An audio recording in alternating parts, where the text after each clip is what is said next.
Hello everyone, कैसे आप सब। I welcome you all to the Gyanam online channel. और हम अपनी सीयूईटी को जो सीरीज चल रही है उसको कंटिन्यू करेंगे एंड टॉपिक्स को देखेंगे क्लास की, और हमारे पास क्या इंपॉर्टेंट टॉपिक्स बन सकते हैं। जैसे कि लास्ट टाइम हमने करंट अफेयर्स किए थे, इस बार हम स्टैटिक अवेयरनेस का कुछ ऐसा टॉपिक करेंगे क्लास जो आपके लिए हेल्पफुल रहे। ठीक है, मोस्ट ऑफ टाइम आपके एंट्रेंस एग्जाम में कुछ ऐसे क्वेश्चंस पूछ जाते हैं जिसका शायद आप एक्सपेक्टेशंस कम करते हो। ठीक है, जैसे उसने आपको यूएन ऑर्गेनाइजेशंस पूछ ली कितनी है, ठीक है, उसके कितने मेंबर्स होते हैं, वो फंक्शन क्या करती है, उसका हेडक्वार्टर का है। सिंपल क्वेश्चंस होते हैं, बट समटाइम्स हम हिस्ट्री पॉलिटी ज्योग्राफी के पढ़ने के चक्कर में उसको इग्नोर कर जाते हैं। ठीक है, so we will gonna help you out और आपके उन टॉपिक्स को भी कवर करवाएंगे जो कहीं ना कहीं आप मिसलेनियस के नाम पर छोड़ देते हो। ठीक है, तो आज ऐसा ही टॉपिक कंप्लीट करेंगे और पहला टॉपिक हमारे पास इसमें कौन सा है, यूनाइटेड नेशंस का। ठीक है, the topic that we gonna cover is United Nations, जिसको कॉमनली हम यूएन बोल देते हैं।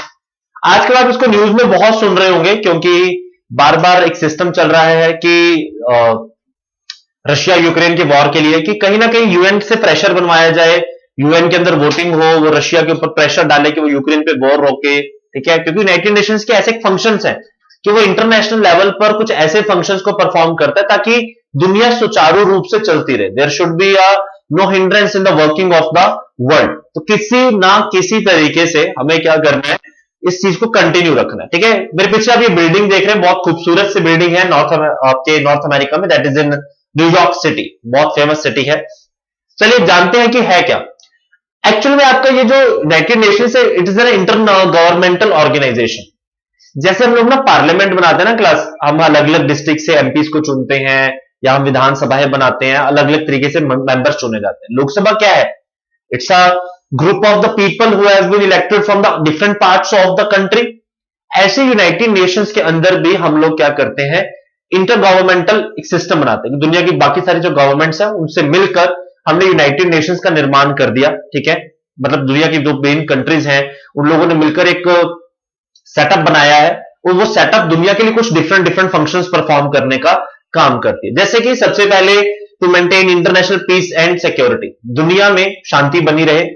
अगर कोई किसी के ऊपर हमला करता है तो हम उसको सिक्योरिटी भी प्रोवाइड करेंगे, कुछ इस तरीके के मेथड्स। ठीक है, develop friendly relations among the nation, मतलब लड़ाई झगड़ा ना हो, फ्रेंडली रिलेशंस हमारे बने रहे। ठीक है, फर्दर अचीव इंटरनेशनल कॉपरेशन, एक दूसरे की हेल्प करें। ठीक है, अगर कोई दो कंट्रीज के बीच में मसला है तो उसको हेल्प करवाया जाए। ठीक है, it is a centre of harmonising the actions of the nationals, it is the world's largest and most familiar international organisation.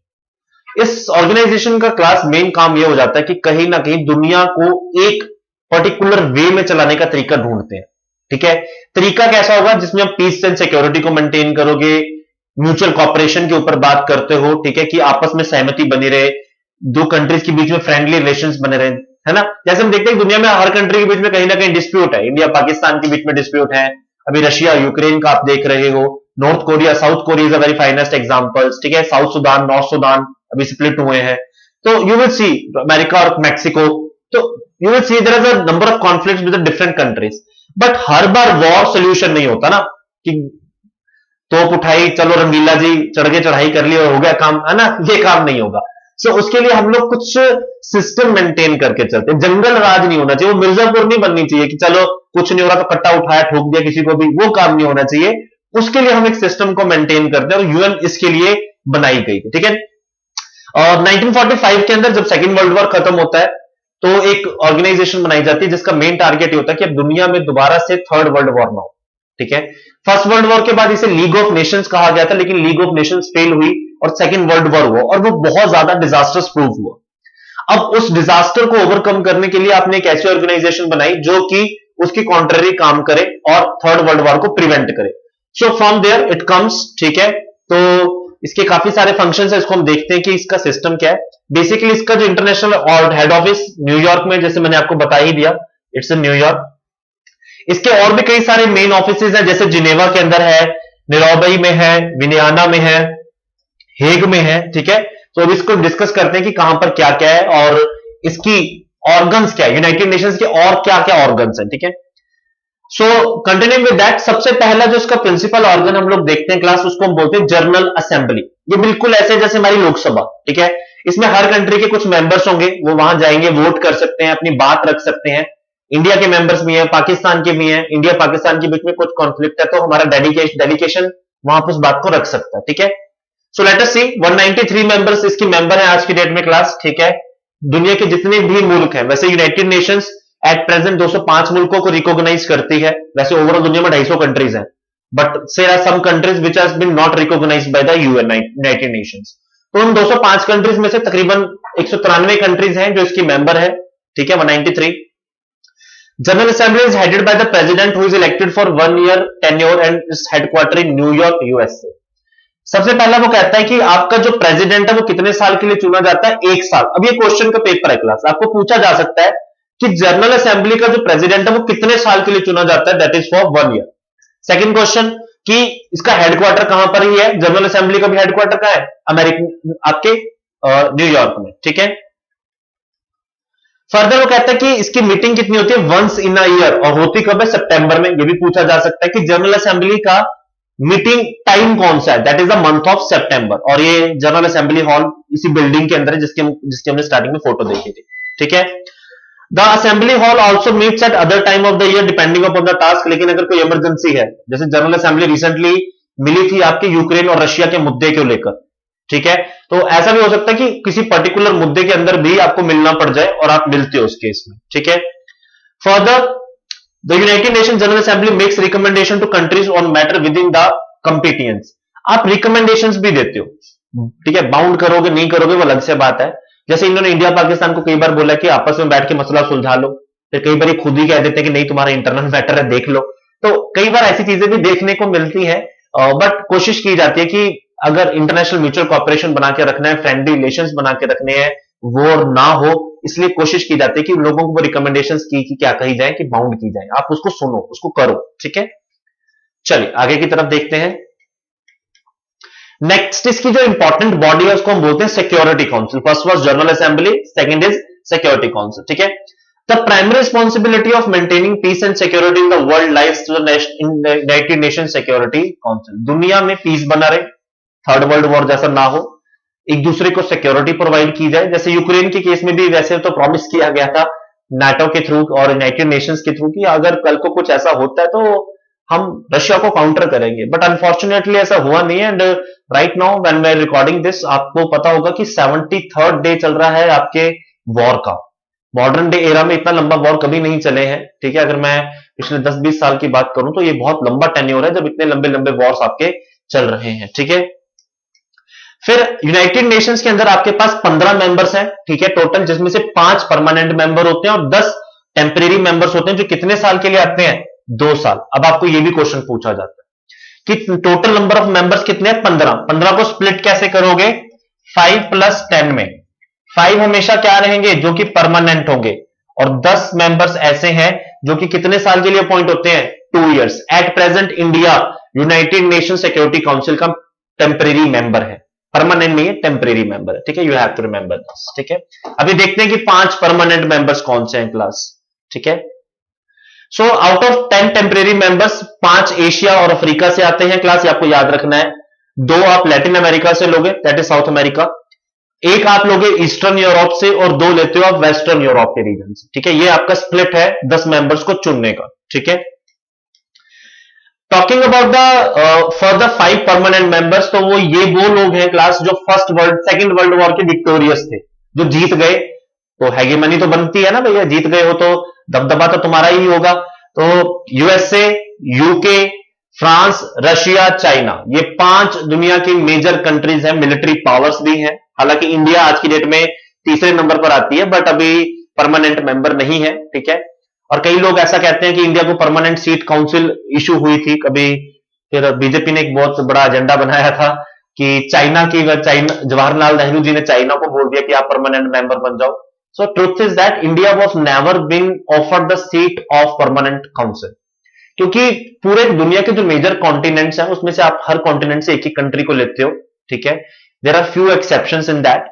इसमें नॉर्थ अमेरिका, इसमें अफ्रीका नहीं है, साउथ अमेरिका नहीं है, क्योंकि इनका कोई इतना खास लेना देना नहीं था सेकेंड वर्ल्ड वॉर से।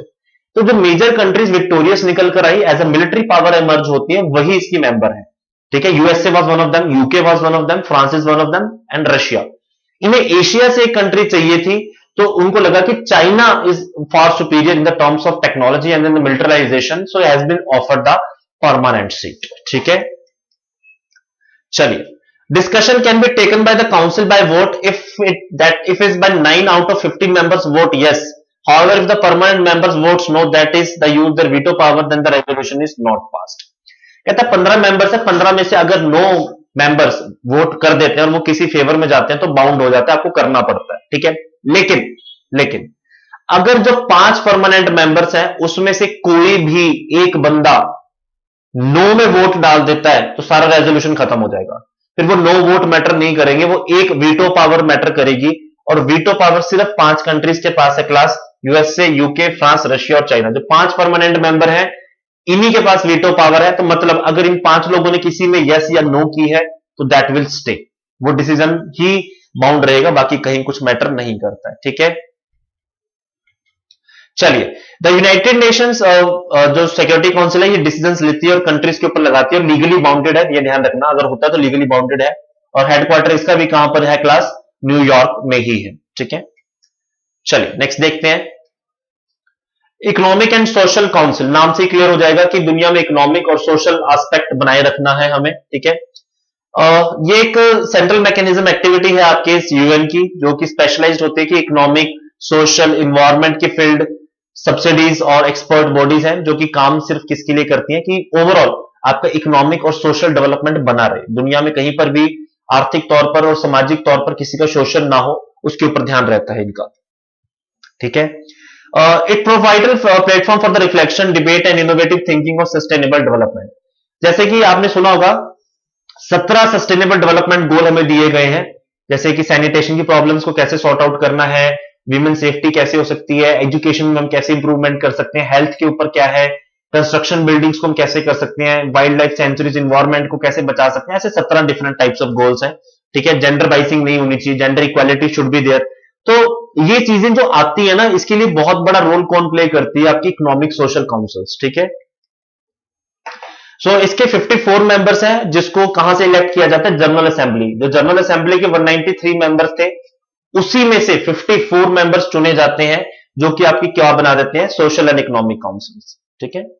और voting by the simple majority, यानी each member has 1 vote, simple majority से चलेगा सिस्टम, और एक बंदे को एक ही वोट मिलेगा इस केस में, ठीक है।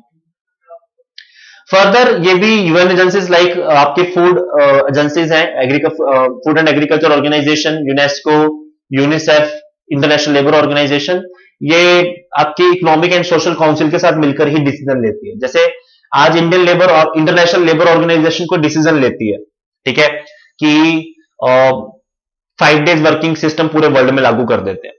तो कहीं ना कहीं सोशल और इकोनॉमिक काउंसिल इसके अंदर रोल प्ले करेगी कि अच्छा ये होना चाहिए या नहीं होना चाहिए, इसको स्टडी किया जाएगा, इसको रिसर्च किया जाएगा, इसको सर्वे किया जाएगा। On the basis of that decision will be taken by the ILO, that is international labour organisation. तो यूनिसेफ, यूनेस्को इसके लिए भी ये डिसीजन मेकिंग का काम करती है क्लास, ठीक है। इसकी प्रेसिडेंसी भी 1 साल की, और इसका अगेन इसका भी हेडक्वार्टर कहां पर है, न्यूयॉर्क में ही है, ठीक है। चलिए नेक्स्ट इज ट्रस्टीशिप काउंसिल। ये बेसिकली जो पुरानी कॉलोनीज थी या डिपेंडेंट टेरिटरीज थी उन्होंने मिलकर बनाया था ताकि कोई शोषण प्रति ना हो, ठीक है। Since council was created by many territories have become independent and self-governing, ठीक है, तो इसलिए आज की डेट में इसका कोई रोल नहीं रहा है क्लास। ये 1994 में पलाऊ जब लास्ट इंडिपेंडेंट हुई तो इसको खत्म कर दिया गया था, ठीक है। अभी कोई ऐसा ओकेशन राइज होता है कि कोई कंट्री किसी पे कब्जा कर लेती है, कॉलोनी बना लेती है उसको, तब ये काम करती है, अदरवाइज ट्रस्टीशिप काउंसिल आज की डेट में काम नहीं करती है। तो बेसिकली बनी इसलिए थी कि जो कंट्रीज अभी भी थोड़ी कॉलोनीज वॉलोनीज का सिस्टम रख रही हैं, ठीक है, उनको आजाद करना है नहीं करना है, उसको कैसे गवर्न करना है, तो उसके लिए ट्रस्टीशिप काउंसिल बनाया गया था। आज भी कई कंट्रीज की ओवरसीज टेरिटरीज हैं, ठीक है, मतलब यूके कहां है, उसकी टेरिटरी कहां है, यूएसए कहां है, हवाई उसकी टेरिटरी बीच पैसिफिक ओशियन में है। सो ऐसी टेरिटरीज है, अगर वो इंडिपेंडेंट हो जाती तो ठीक है, अदरवाइज ट्रस्टीशिप काउंसिल काम करती है ताकि social economic aspect, human rights वगैरह की वायलेशन वगैरह ना हो, पर ठीक है, बट आज की डेट में काम नहीं कर रही है। चलिए, इंटरनेशनल कोर्ट ऑफ जस्टिस बड़ी इंपॉर्टेंट है। ये एक जो बॉडी है ये हेग में काम करती है क्लास, ध्यान रखिएगा। ये एक लौती ऐसी इंटरनेशनल ऑर्गेनाइजेशन है आपका, या ऑर्गन है आपके यूनाइटेड नेशंस का, जो न्यूयॉर्क में नहीं है, जो आपको कहां पर मिलेगा, हेग, ठीक है, दैट इज इन नीदरलैंड्स, ठीक है। चलिए, 193 मेंबर ऑटोमेटिकली जो मेंबर्स हैं वो इंटरनेशनल कोर्ट ऑफ जस्टिस के भी मेंबर्स होते हैं, ठीक है। इसके फंक्शंस देखते हैं। सबसे पहला तो इंटरनेशनल लॉज के अकॉर्डिंग ये डिस्प्यूट सेटल आउट करते हैं दो कंट्रीज के बीच में। जैसे कुलभूषण यादव जी का केस हुआ था पाकिस्तान और इंडिया के बीच में। भारत के एक नेवल ऑफिसर थे जिनके ऊपर इल्जाम लगाया गया था कि ये एक इंडियन स्पाई है और जो जासूसी इलीगल है, क्लास ध्यान रखना। किसी भी कंट्री के अंदर अगर आप जासूसी करने जाते हो तो ये बड़ा अपराध माना जाता है, आप किसी कंट्री की जासूसी नहीं कर सकते। फैक्ट ये है कि पूरी दुनिया करती है, रॉ काम कर रही है। एक था टाइगर, हम सबने देखी हुई है, तो जासूसी का ही काम है। तो टाइगर बहुत सारे हैं हर दुनिया में, हर कोने में तुम्हें टाइगर मिलेंगे, ठीक है, तुम्हें जोया भी मिलेंगी। बट फर्क ये होता है क्लास की ये इलीगल है, it is not a working one. तो ऐसे कुलभूषण यादव जी के ऊपर भी इल्जाम लगा था कि ये पाकिस्तान इंडियन स्पाई हैं जो कि ईरान में रहते हैं और पाकिस्तान के लिए स्पाई का काम करते हैं, पाकिस्तान का स्पाई बनते हैं, पाकिस्तान को काउंटर करते हैं। उनको अरेस्ट कर लिया गया था। तो इंटरनेशनल कोर्ट ऑफ जस्टिस ने इस फैसले को करवाया कि किस तरीके से Kulbhushan Yadav is not a spy, he is just a naval officer, so he should be handed over to the India. अभी हुआ नहीं है, बट स्टिल इस तरीके से अगर दो कंट्रीज के बीच में डिस्प्यूट हो जाते हैं तो उसको सॉर्ट आउट करवाया जाता है, ठीक है। तो give advisory opinion on the legal questions refer to it by the duly authorised international organs and agencies. अब कोई ऐसा मुद्दा भी हो सकता है कि अभी कई चीज के ऊपर लॉ ना बनाओ, है ना, ड्यू प्रोसेस लॉ सिस्टम जिसको हम बोलते हैं कि यार अभी हमें मालूम नहीं है कि इसके ऊपर क्या होगा, कल को कोई नया ही अपराध हो जाए। इमेजिन करते हैं कि कल को प्राइवेसी के ऊपर राइट हो जाता है कि व्हाट्सएप यूज करना नहीं करना, आपकी कंट्री बैन लगा देती है। तो आपका राइट टू इंटरनेट अगर क्वेश्चन में आ जाता है कि इंटरनेट का राइट है या नहीं है, ये क्वेश्चन बनता है, तो ऐसे केस में हम लोग क्या कर सकते हैं कि हम इंटरनेशनली पूछ सकते हैं, दो कोर्ट्स कंट्रीज डिसाइड कर सकती हैं, लीगल एडवाइस ले सकती हैं कि यार राइट टू इंटरनेट क्या पूरे यूनिवर्स के ह्यूमन राइट के अकॉर्डिंग है या नहीं है। कोई कंट्रीज को स्नैच कर सकती है, नहीं कर सकती है। तो ऐसे केसेस में आप एडवाइस भी ले सकते हो, ठीक है, डिस्प्यूट सॉर्ट आउट करते हो या एडवाइजरी फंक्शन के तौर पर देखते हो, ठीक है। लास्ट फंक्शन आता है क्लास इसका सेक्रेटरीट का, बड़ा इंपॉर्टेंट है क्लास और बहुत इंपॉर्टेंटली काम करती है। The secretary general is a chief administrative officer of the UN. आप कभी भी देखोगे तो यूनाइटेड नेशंस के अंदर ना जो यूनाइटेड नेशन के सेक्रेटरी होता है वही बात करता है। मेन ये जो पीछे हमने किया ना, ये कहीं ना कहीं इन द बैक कर्टन रहते हैं, they are the people who works actually, ठीक है। ये ज्यादा बड़ा इंपॉर्टेंट सिस्टम है। सेक्रेटरी जनरल अपॉइंट किया जाता है on the recommendation of United Nation Security council, ठीक है। फर्दर इसका टेन्योर 5 साल का है और इसको आप रिन्यू भी कर सकते हो। मतलब एक आदमी अगर आज 5 साल के लिए अपॉइंट होता है तो दोबारा 5 साल के लिए रीअपॉइंट किया जा सकता है। इंपॉर्टेंट है क्लास, पूछा जाता है, क्वेश्चन है ये आपका। करंटली 9th सेक्रेटरी है और ये पोर्चुगीज एक नेशनल है, दैट इज एंटिनो ग्यूटेरल। ये आपके अभी यहां पर जनरल असेंबली के जनरल सेक्रेटरीट हैं क्लास, ठीक है। The Secretariat General can bring the attention of the United Nations Security Council any issue which can be threat to the international peace and security. Like मैं आपको अभी बोल रहा था कि इंटरनेशनली अभी यूक्रेन और रशिया के मैटर को लेकर एक मीटिंग हुई थी यूनाइटेड नेशंस की, that has been called by the secretariat, ठीक है। इन्होंने कॉल अप किया था यूनाइटेड नेशन सिक्योरिटी काउंसिल के थ्रू कि यार ये एक्सेप्टेबल नहीं है कि कोई कंट्री किसी कंट्री पे ऐसे आज की डेट में अटैक कर दे कि अगर वो उसकी बात नहीं मानती। तो इमरजेंसी मीटिंग भी हुई थी, वोटिंग भी कराई गई, वोटिंग फेवर में भी गई, यूक्रेन को रोकना चाहिए, रशिया को सैंक्शंस लगाए गए, बट वॉर तो नहीं रुका ना, मुद्दा ये हुआ है। तो कहीं ना कहीं United Nations failed at the moment when it comes to the Russia and Ukraine matter. दो सक्सेस रेट बहुत बड़ा है, थर्ड वर्ल्ड वॉर नहीं होने दिया, but somewhere it today in today's day it fails. काफी सारे मैटर्स हैं जहां ये फेल हुए हैं। इंडिया पाकिस्तान का जो पीओ का क्वेश्चन है, that been also not fully justified by these people, ठीक है। चलिए next, the staff who works at the secretariat are hired internationally, also jobs located on the jobs.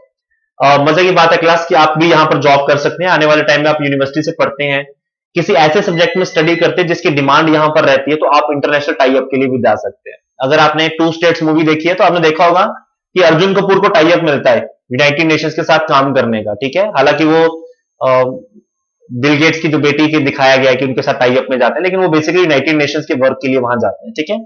इसके all over the working station है class, पूरी दुनिया में इनके station मिलेंगे जहां पर ये लोग काम करते हैं, पीस मेकिंग ऑपरेशंस करते हैं, सर्वे करते हैं इकोनॉमिक और सोशल एस्पेक्ट्स के ऊपर। इंटरनेशनल लेवल पर मीडिएटर का काम करते हैं, यानी कि दो लोगों के बीच में अगर सुलह करानी है, ठीक है, इंटरनेशनल कॉन्फ्रेंसेस को ये करवाते हैं ताकि इंटरनेशनल एग्रीमेंट्स बने रहे, चलता रहे सिस्टम, ठीक है, स्मूथली काम होता रहे, कहीं डिस्प्यूट ना रहे। तो उसके लिए ये लोग रेगुलर बेसिस पर काम करते रहते हैं, ठीक है। 5 रीजनल कमीशन है इसकी क्लास, जो सेक्रेटरी इसको ऑफिस की तरह देख सकते हो, जैसे कि ECA economic commission for Africa, ऐसे इकोनॉमिक कमीशन फॉर यूरोप है, ऐसे लैटिन अमेरिका और कैरेबियन आइलैंड्स यानी साउथ अमेरिका और वेस्ट इंडीज वाला जो हिस्सा है। Economic and social aspect for Asia and Pacific, यानी पूरा एशिया और पैसिफिक के अंदर जो आइलैंड्स हैं आपके, ऑस्ट्रेलिया एंड योर न्यूजीलैंड। और economic and social commission for the western Asia, that is Russia, Japan, उधर वाला जो हिस्सा है उसके लिए भी आप इसमें काम करते हो, ठीक है। तो ये मेजर आपके सेक्रेटरीट्स हैं जो कि काम करती हैं all over the world. So this is all we have from this topic. हमने यूनाइटेड नेशंस को देखा, उसके 6 ऑर्गन्स को देखा, ठीक है। सो इसको एक बार अच्छे से गो थ्रू कीजिए क्लास और उसको और डिटेल में पढ़िए, ठीक है। हम और भी आपके लिए वीडियोस लाते रहेंगे, आप हमसे जुड़ सकते हैं इंस्टाग्राम, यूट्यूब और डिफेंस चैनल्स पर, so that we can help you in the future as well. So stay connected, keep on studying. Wish you all the very best. God bless you all. Bye bye. Take care.